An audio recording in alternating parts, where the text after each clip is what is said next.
Hi, my name is Matthew Lee, and today I will be talking about the ancient jade artworks in China. Jade artwork started in the late Neolithic period in eastern China, which is present-day Shanghai area.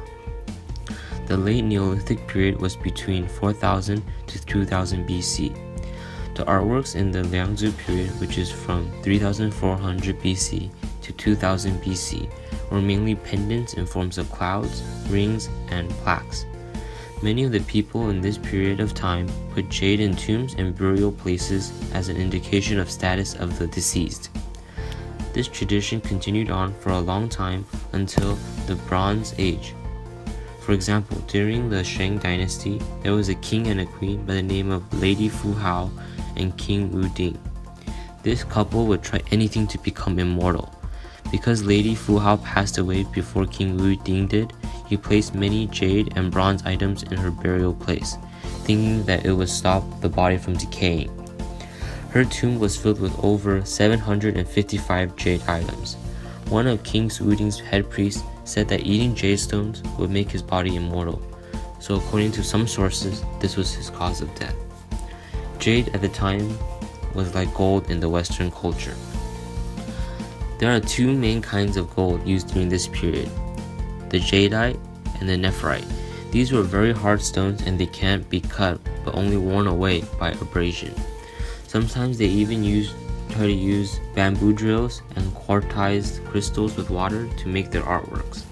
The pure color of jade is white, and the other colors of jade mean that the stone has impurities. Even though they are tough, they can still shatter.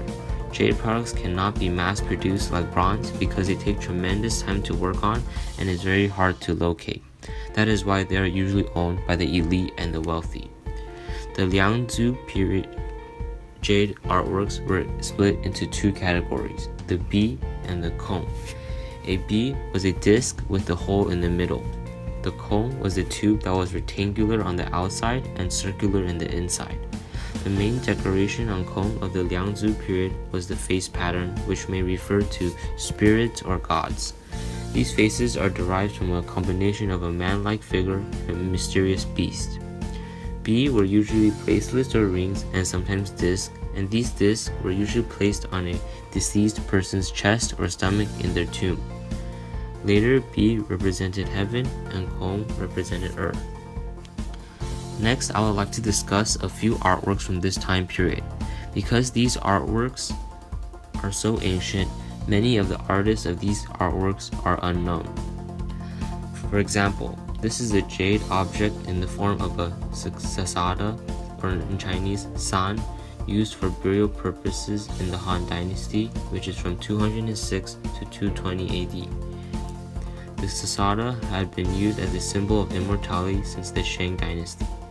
The observation of sasadas emerging from the ground as a beetle and transforming themselves into winged insects must have appealed to the ancient Chinese as a symbol of resurrection and immortality.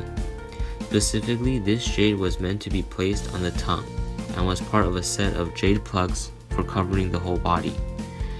The sasada had been partly abstracted to emphasize its form, a wide head near the top and long pointed wings. The practice of using pieces of jade to cover parts of the body began in the Western Zhou dynasty. At first, pieces of jade covered parts of the head, and this practice evolved into more complex sets of jade, including pendants and necklaces covering the whole body. It was during the Han dynasty that full jade suits covered the whole body were introduced. Items such as this artwork were included with the suit covering, as plugs to go into various holes in the body, the nostrils, ears, mouth, and so on. There were even jade pigs placed in the hands or armpits. This next artwork is a tripod ritual wine vessel used to hold wine for ritual ceremonies for Shang rulers from 13th to 11th century BC. This artwork is called Ya Yi Jia. The tripod shape allows the heating of the vessel's content. The surface is completely covered with designs. This style helps to identify the vessel as the Anyang period, which is late Shang dynasty. The style creates a rich surface texture, while the mask face assumes the central position in the body of the vessel.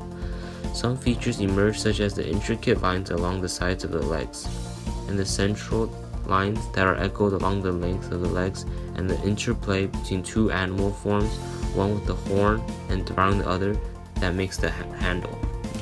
Today, jade is still considered rare and are still very expensive. These artwork show how a stone can be used in multiple ways. And this concludes my oral presentation.